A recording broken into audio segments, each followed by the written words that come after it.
I'm Marti Gould Cummings, and this is Marti Talks. We're chatting with your favorite stars, queens, and politicians to get all the tea on all things political. Today's episode, we have Nina West, and we're going to be talking about what it's like being a drag queen reading for her kids, conservative family members, how you handle them, and her own podcast featuring one of my favorites, Kristen Chenoweth. I'm really excited to be calling Nina West today because, first of all, she's such an inspiration. As a political activist queen myself, I really look up to her and how she's done so much for Columbus, Ohio, and her community there years and years and years before she was even on Drag Race. You know, she was really putting herself out there as an artist to be philanthropic and to be of service to other people. And that's kind of how, the last couple of years I really started looking at my drag. How can I be of service to other people? You know, we get one shot on earth. We're lucky if we have, 60, 70, 80, 90 years. So we have to use it to do good, right? And I think Nina kind of embodies that. And I love her so much. I'm really excited for this call. I'm super, super joyful for it. And I also, so last year I had this moment where I performed Baby Shark for a toddler and it went viral online. And this is at a drag brunch. I performed and the kid was there and the video went viral and it became this thing. It was like all over the news and I got a lot of praise for being a drag queen who does kid-friendly stuff, but also with that came a lot of backlash and a lot of like really, really awful stuff was said. And I so much so that I did a TED talk on cyberbullying. So now that we're going through this quarantine and everybody's at home, drag queens are trying to find other ways of being creative. And one of the ways that I've been doing it, and Nina has been doing it as well, has been through kids story time, much like Drag Queen Story Hour, but online. So I want to talk to her about that and see what her experience has been, and how she's kind of handled any kind of backlash from that. And also, I'm a big Broadway nerd. I went to school for musical theater. I'm not a great singer, so that didn't really work out. I'm kind of pitchy, but Nina and I are both Broadway girls at heart. So we're going to talk about her own podcast. And she, to me, embodies joy. So let's get joyful. That's kind of like, let's get sickening, but let's get joyful. Okay, here we go. Let's call Nina. Hi, Nina. Hi, Marti. Thanks for having me. Girl, I am so unbelievably joyful that you were doing this podcast with me. Thank you so much. I know you're super, super busy. I'm not that busy. We're quarantined. So, I'm thrilled to be here. Nothing is more important than what I'm doing right now, which is this or relaxing or just taking stock. So it's all good, please. I feel like in quarantine, I've been busier than I normally am. Do you feel that? I feel like it's the expectation to have to produce, which is, everyone's sitting at home. And I feel like there's this unsaid pressure to put something out, to make content or produce something that's going to be thought-provoking or evocative or life-changing or life-altering or funny or, and I don't know if that's helpful because as someone who works, I almost insist by default on staying busy. That's kind of busy is like like an on and off switch. I need to be on busy all the time for whatever reason. And I think it's a lot of pressure when the world is stopping to require people to continue to output. There's all this stuff going on and we're supposed to just stop and take stock for a moment. And yeah, I think there's like this, I feel like both sides, like the one part of me is like overly busy and like trying to not just drag queen stuff. I'm like, okay, I had to have my virtual shows and this show and that show online, but also like the political side of it. As somebody running for office, I feel, I have to get this out there and get this out there. But then the other side of it is, okay, this is an opportunity to pause and reflect and just like be still for a minute. So it's that kind of like struggle between both.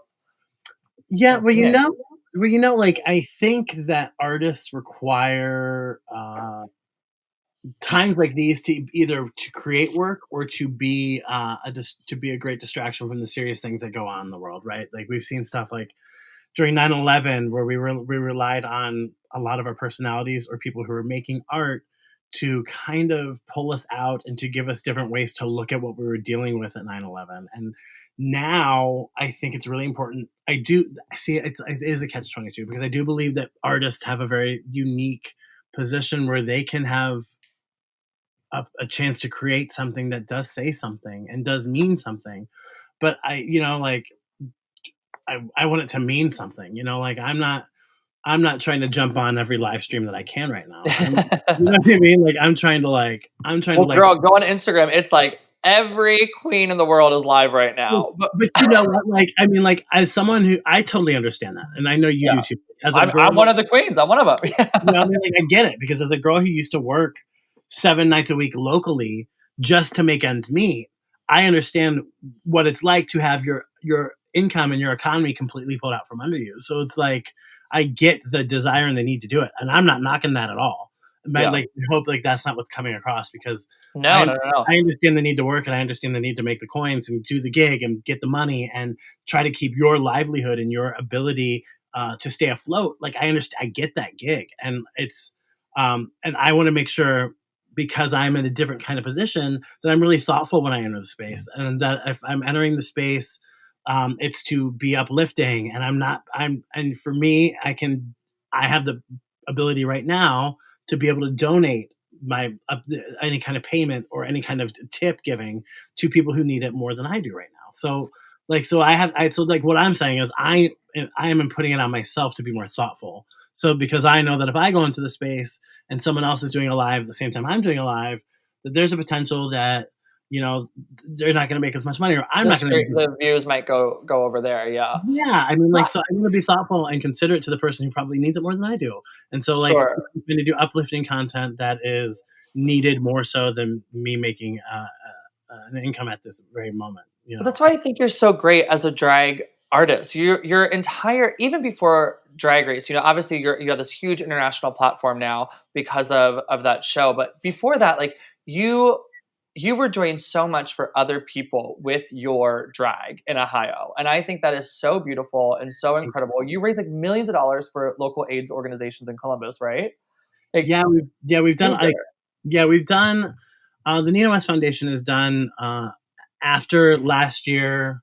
Well, what's interesting is after I was eliminated on Drag Race, the donations from around the world like skyrocketed, and we were able to do a lot of different kinds of programming that we haven't done in the past. That was a much more global platform. But prior to that, the giving was really focused on Central Ohio LGBTQIA plus organizations, specifically youth organizations.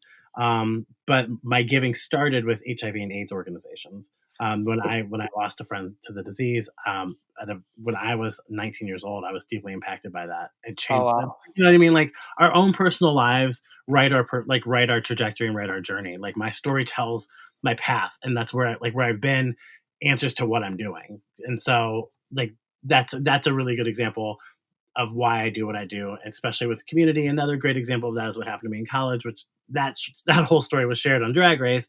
But prior to that, I really was really private about that until Drag Race, and for whatever reason, I thought that was the platform to talk about it. But I don't know if it necessarily was. But but used I used that experience to inform my decisions on not wanting other people to feel the way that I felt, and so and to feel isolated and alone. And I used that experience of being uh, othered and made to feel like I had no value, and use that to write my story of wanting to absolutely ensure that kids don't grow up feeling like they're less than, or they're not worthy, or they don't have Yeah, someone to rely on or a seat at the table. your life experience has influenced who Nina West is, who you are as a drag performer. And one of the things that I love about you, okay, so you saw last year I did this baby shark thing. I was at my drag brunch. There was a toddler there, which people might not think, oh, a kid at a drag show, but brunches are a little bit different. And I had this kid there, and I did this baby, this song "Baby Shark." It's so annoying, "Baby Shark," whatever. So I did that song for the kid. Somebody posted that, gave me the video. I posted it on my Twitter, and it went viral. And then I, became known as like the Baby Shark queen, and got like a lot of hate and negativity for obviously like a lot of people loved it, but also there was a lot of hate and negativity. And right now as we're in quarantine, one of the things that I love that you're doing is the kids drag shows, and you also have a kids album out. Yeah. Have you experienced that same kind of along with the positivity, that backlash of being a drag queen like for kids? Oh, yeah, and pick which side of the argument you want to pick the side of the coin that hates me. I mean, like, drag queens think I'm selling, the art of drag out. The religious Really? right, yeah, oh, come on, and the religious right think I'm trying to molest children. So it's like, so, Ugh, like, I want you to know, like, I'm doing it because I believe in it. I'm doing it because I know what space I know where I fit. I know who I am as an entertainer, but more so, I know who I am as a person. yeah. And so a good breaking off point here is, when I the third episode of Storytime with Nina, which was now 2 weeks ago. I haven't done any storytime since then because my name was given to some dark web neo-Nazi group, Oh my which then god. published my name and my address in this organization. And then they went on and got into my story time and went into my live and started saying really dangerous, Oh my god. scary, and divisive things that then in turn made me take pause. Yes, did it? It scares me. Yeah, More it's scary, importantly, yeah. more importantly, in a live situation, in that moment, there were about 2,500 people watching. Some of those people are little people, are kids, and and the words that were being said, and the things that were being, the rhetoric being, it was terrifying. It was horrific. People are so I just don't understand this internet culture of doing stuff like that. It's so negative. When I had the Baby Shark stuff come out, I had this I don't even know where it is, but this YouTube video came out of the same kind of thing, this alt right thing that those videos where it's like dun dun dun, and like whatever. It showed this whole thing about how I was like the grossest, sickest, most evil person in the world, how I was corrupting children, this horrible thing. And I was like, no, I just sang Baby Shark to a toddler, like it was this beautiful moment. And people just are so scary. And I feel like that's like a thing that's being really perpetuated in our country right now. It's a really scary time. So what do you're from Ohio, you are a well-known drag queen, it's an election year. How are you kind of using the platform of Nina West to educate people about the importance of 2020? Well, I mean, first and foremost, I'm sticking to what I believe in, and I'm continuing to do. So it's not like I want to talk about the story time for a second. Like I didn't Yeah. abandon the concept of story time. I have paused it so as to ensure that I'm doing it in a responsible way to ensure that queer parents and or queer children with parents who are open-minded and want their kids to have access to this kind of programming or entertainment have access to it without there being a fear of exposure to something as dangerous as the rhetoric that was being displayed in this live chat on this Instagram live that I did 2 weeks ago. And so what I'm doing is I do believe in living my life by example. I don't. I believe that the kind of drag that I do is my drag. I also believe that I have been put in a position, and I understood that position long before I was on Drag Race. Mhm. I was given a major platform in my city, and some people might think that Columbus, Ohio, isn't a major market, but it is one of the 13 big. It's the 13th largest city in the country. It is, a, Columbus is great, girl. Olentangy River Road, honey. I know it. but yeah, exactly. I I mean, know my daddy's from there. I know Columbus. but it's a progressive. It is a progressive bubble in the middle of a red state, and it is, and to be able to speak to a community about the things that are important to me. I learned about that. And to speak to that, I made my mistakes off camera. So Mhm. like I grew up in a community, like I was very fortunate to grow up in a community that somewhat nurtured my drag and also corrected me when I was wrong. And so I was able to have the ability to foster a healthy relationship where many of these queens who go on Drag Race who say stupid things or make these mistakes don't have people around them who are saying, girl, like think about what you're doing, think about what you're saying, think about you, think about who you want to be, what kind of person you want to be in this world before you decide, like, and flying off at the smallest little of the things. I had life experience behind me to tell me how I could be a productive member of my society. And part of Yeah. that was understanding what my rights were as a gay man who before marriage equality was fighting for acts for people to have for lovers to have access to their partners who are in the hospital dying of a disease, and their family members would take away the partner's rights because they had that power. I mean, they were fighting for many more things, more so than marriage equality. We're fighting for uh, we were fighting for adoption rights. We still are in many states. It's Well, yeah, I mean, the fights continued. Marriage is just like one piece of the puzzle, right? For LGBTQIA plus equality. I was just saying on the last podcast with Bob about how in Idaho, just I think it was just in the last like week or two, there's this anti-trans bill that passed, which is really horrific and it's going to be really damaging to young trans people. So it's as we learn, we fought for, the rights, like you said, for the hospital visitation and partner rights and marriage rights and still fighting for adoption rights. And now we're having to fight for our trans brothers and sisters even more. It's well, like, it's, uh, it's a lot. It's like never well, ending. and like it does go back to I think one of the problems in having in the conversation, that I'm learning as I go, and I really do believe that I'm a really progressive, liberal as they come, kind of queen. I'm really fucking progressive. Pardon my f bomb. but It's uh, okay. We, um, we get curse here.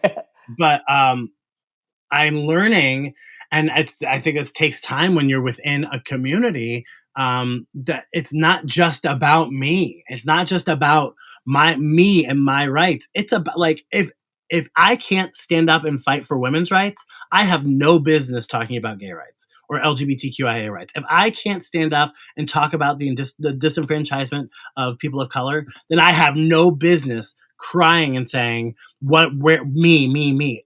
And it sounds so stupid, but we are living in a world where we are all collectively right now going through the exact same experience. We might be internalizing it and dealing with it in different ways, but we are all going through this exact same isolation, quarantine, away from loved ones. If we're listening to our doctors and these health professionals, not engaging in physical Not engaging. 6 feet apart. Wear your right. mask. Wear your We're, gloves. so we're living in this world where this catchphrase has become all in this together. We're all in this together. But really, like, I challenge anyone who's listening to this to really take a hard look at yourself and go, if what's good enough for the goose is good enough for the gander, then make that and put that into action. Put Mhm. put your value and your right to action. And the only way you can do that is by standing up for everybody who has been pushed to the side. It is not. This is no longer a conversation of, well, I'm a LGBT, because everyone's so woke, girl. But I mean, and I say that, and I'm not trying to be tongue in cheek. Everyone's so goddamn woke, they're forgetting to actually show up, and they talk the talk, but we need people now to do the walk, and we're in an election That year. we, girl, that we is are in the an thing. election year, and you can have keyboard warriors all goddamn day, but what's going to really matter is who's going to show up at the poll and cast the vote that matters when the rest of us are fighting for our lives, our dignity, and our rights. You cannot tell me that is not coming into the conversation. I mean, that's the fucking tea right there. Like, I think it's so funny when people, are so quick to, like you said, the keyboard warrior to type away. But when it gets down to brass tacks, when you have to, actually get out there and do the work, people are like, oh, what was it? Like 108 million people stayed home during the 2016 election. Yes, It was yes. 108 million people. That's so many people. And then we're even looking at the primaries where it's kind of down. And it's like, listen, kids, like, get up, get out. Like, our lives, I believe this, like, our lives literally depend on it. Like, we're looking at what's Well, happening right now with the administration and how this pandemic was called a hoax for so long. And our now the lives are people are dying. the person who is holding that office has blood on their hands. And That's if yep. Americans do not wake up and actually realize what the person who is sitting in that office is doing to our country, slowly and surely dismantling it piece by piece, chipping away not only at the fabric of our nation, but the very soul of which makes up our country, he is absolutely slowly degrading us as a humanity and as a people. And if we don't wake up, because we are so far along in the slumber, girl, we really are. We are We're we in are the REM cycle. We are deep in it. We gotta we are wake. three, We we are gotta wake 3 years up. we're 3 years further in than I thought we would be. And it is terrifying to see how this person engages and conducts himself in an environment with which the world is watching. And I really don't care what the world thinks. I say that, but I do care what the world thinks. I don't.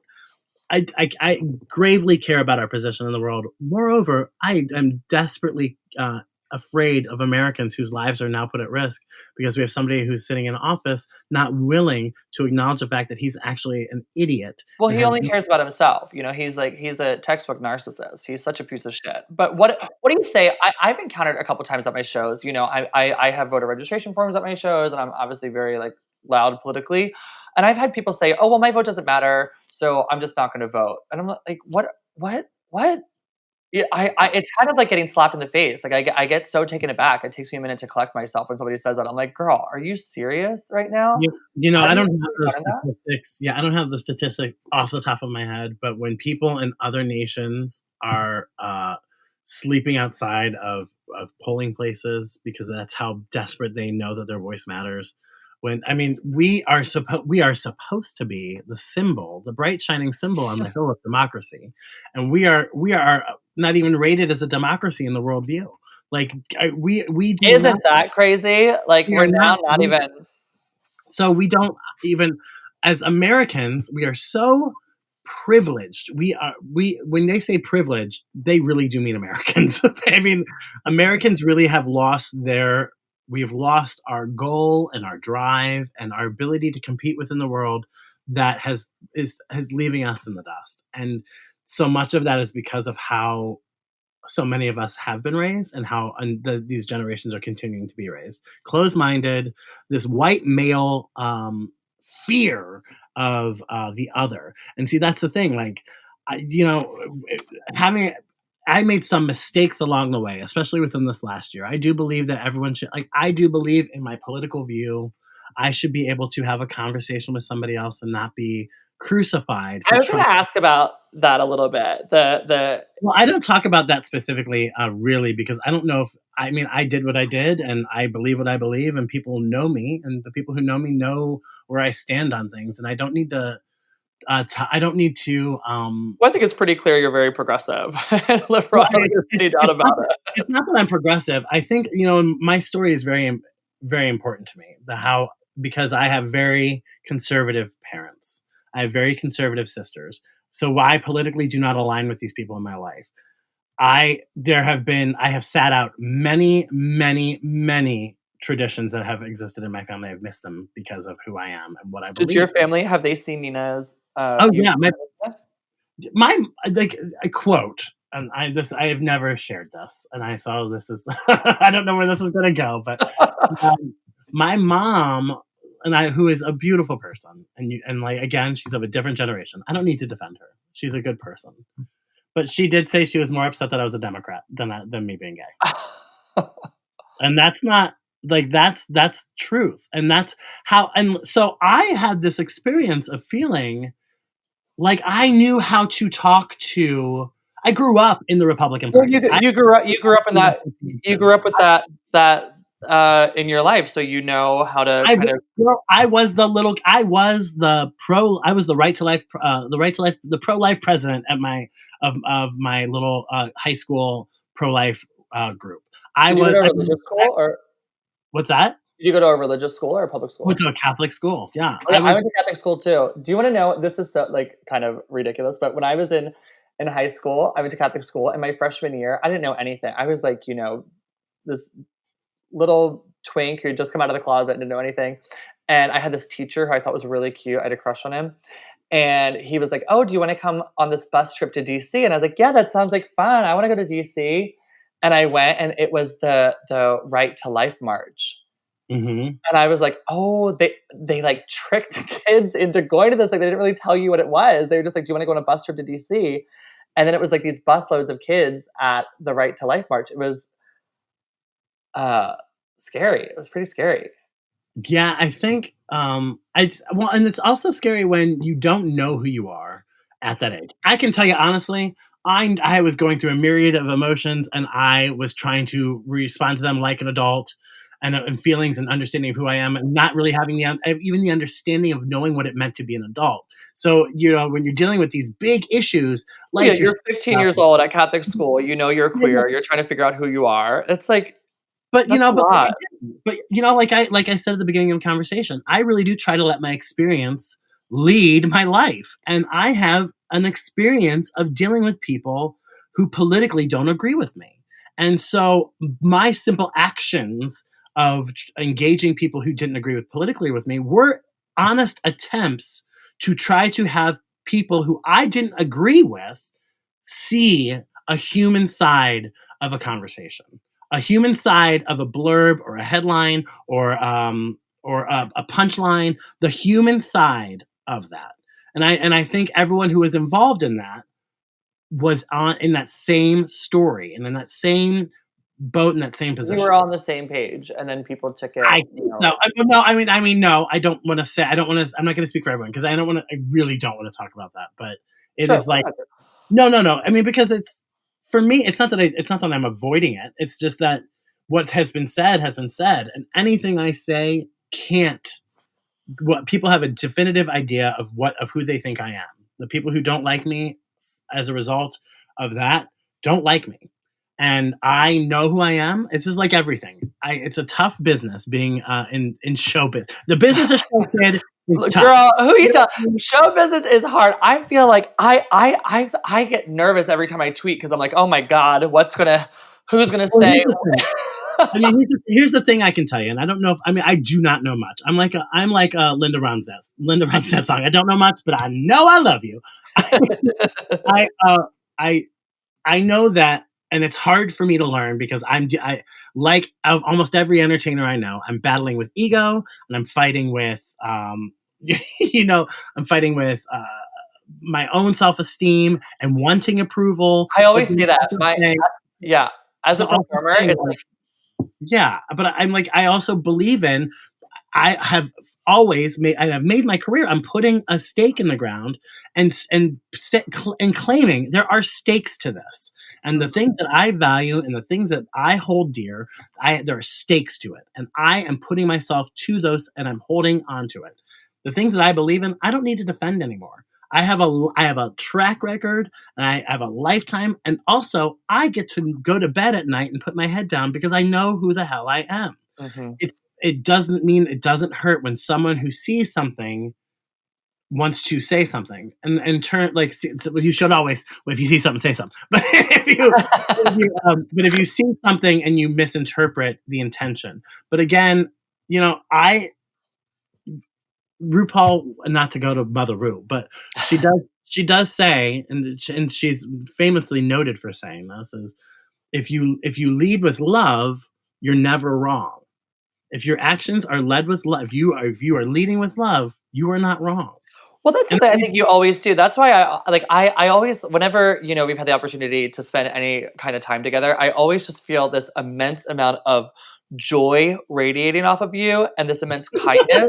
Like it's true though, girl. Like you are a kind fucking person. You are kind, and that's like the thing. So like there's people out there who are like nice, but you can tell it's not super authentic, and you are authentically nice. Like to your core, you're, Thanks. you radiate goodness and love, and I think that's so important for people to see. Like it's such a scary time right now, and that's why I wanted to talk about the kid stuff earlier. I'm heartbroken to hear that people kind of hijacked that Well, thing because what you're doing is so important and so but beautiful. Marty, I have to tell you though, like the really important side of that is that I'm reminded in my little bubble in my living room where I do believe, and I wouldn't do it otherwise. I do believe that I'm doing something good. And it's not good, but it is healthy to be reminded that there are other people in the world who don't agree with me and how important it is if I really do believe in it. Like I said, I'm going to put stakes down. I'm going to say this has value and this is important. And it is important to me that my friends who are now my age or like maybe in their mid 30s who are in relationships where they have children, so they could be queer couples, they could be heteronormative straight couples who are very progressive in their thinking, who want access to the kind of programming that I can provide them. I need to be attuned to that and I want to be able to give that. I believe they should have that ability to have access to that. And I don't think people who are, just because they're loud and because they're uncomfortable and because they haven't opened a book since the 5th grade, should they have the ability or the right to tell me how to live my life. Well, we're in quarantine. I have my 2 dogs and my husband here, and I'm still going through this like thing of like, oh, I'm lonely. I feel some kind of way. I miss people. How are you handling quarantine? Oh God, I'm I'm Do you like hear a my dogs in the background? Can you hear yeah. them? I have dogs too. I am. How old are you, Marty? Marty, how old are you? I'll be 33 soon. Ugh, can you We're believe two it? different. Sis, we're 2 different generations. I I am of an older generation where we were raised like I was basically on my own. Both of my parents were working. I was I had to entertain myself. I'm of that generation, so I had to like keep myself busy. So I'm very comfortable actually being alone. So and especially now after the last year of being on tour and being alone and going from hotel to plane to stranger's car to the next hotel to the venue to like what does Gaga say? She's like hotel, get. But club, another club, Yeah, another club. but you learn. I learned over the last year how to thrive alone, not just survive, but how to thrive alone. And so the this is difficult in that I haven't been able to. I'm like a social diner. I'm like I want to go see my friends for a meal, and then I want to go home. Like that's kind of how I. So like I liked because I like breaking bread with people and I like talking to people. And meals are like we all got to eat, so why not do it with somebody else? But then it's like okay, I'm ready to go be alone again. So I'm doing okay. You're doing all right. Good, Yeah, good, good, good. this is my kind of not this kind of thing, but I can thrive under this because it's allowing me, especially probably I think for most people who live in this modern world who are told to go go go go go produce produce produce produce output output output. This is really saying okay, um, we don't know what the plan is, and you're just gonna have to be okay with that. I can understand why a lot of people who are younger actually don't know how to cope with it right now. And It's scary. Yeah, it's probably are having scary. a difficult time because it's absolutely different from the worldview. It's a new way of living, but it's like you said, goodness and love. We're gonna get through it, and I'm so excited because I want to. Before we wrap up, I want to say you have a new podcast, and you have Kristen Chenoweth on your goddamn show. I'm so excited to listen. Yeah. So okay. So we've been doing a podcast. Me and my best friend Patricia have been doing a podcast for the last 5 years. I stopped doing it on like episode 5 last year of Drag Race because I started traveling and we just couldn't keep up and couldn't figure out how to do it remotely like we have now. And so I came home from New York. I was in New York City, actually seeing shows. And the day that Broadway went dark, I said, all right, time for me to get a plane home. And Yeah, I came home and I landed and I called my best friend Patricia. And I said, hey, I was thinking on the flight that I need to do something. And she said, podcast. And I said, absolutely. So I had just, I'm calling in favors with friends who I've met over the last year and asking them if they'd be willing to come on the show. So, well, um, I'm super yeah, excited, and Kristen Chenoweth is everything. She's the best. Like I mean, she's fucking Kristen Chenoweth, I'm right? just So, telling you. Okay, so we recorded that episode last night. She reveals 2 big things that she's never talked about publicly before. So that's happening. We have Daisy Ridley, her episode from Star Wars. Her episode comes out on Friday, and she's talking about.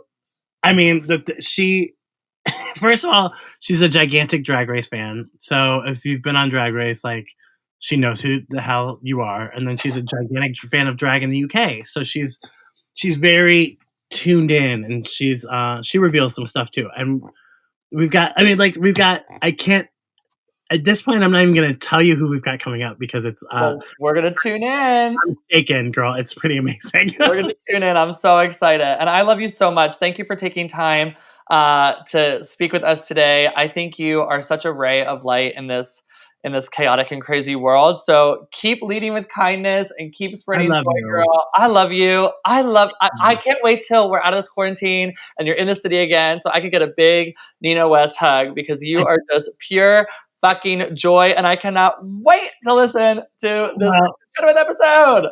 it's going to be sooner than you think, girl. I can't wait. Oh, I love you so much. Thank I you so love you much for too. joining us today. Thank you so much, Marty. Thank you, guys. Thank you. Keep your Thank heads you. up. We love you, Nina West. And thank you, everybody, for listening to Marti Talks. Our next episode is going to feature Tony Award winner Laura Benanti. So make sure you tune in next time for that awesome, awesome episode. And we will connect with you then. Thanks, guys. Have a good one. Thanks for listening to Marti Talks. This podcast is presented by The Only Productions, Mitch Farino, and Bob the Drag Queen. Editing is also done by Mitch Farino and Bob the Drag Queen. Check out other podcasts, videos, and live events at theonlyproductions.com. Make sure you're registered to vote, tell your friends and family to register to vote, and get to the polls. Our democracy and our lives are at stake. Thanks again. You can find me on all social media at Marti G. Cummings. Until next time, spread love and don't be a dick.